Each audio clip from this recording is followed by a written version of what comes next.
புயல் எச்சரிக்கையால் பிச்சாவரம் சுற்றுலா மையம் படகு குழாம் மூடப்பட்டிருக்கிறது. அண்மை செய்தியாக பார்த்து வருகிறோம்.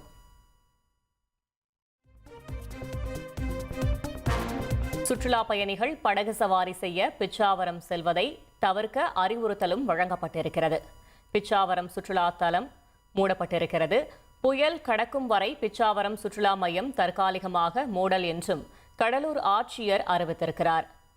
முக்கிய செய்தியாக பார்த்து வருகிறோம்.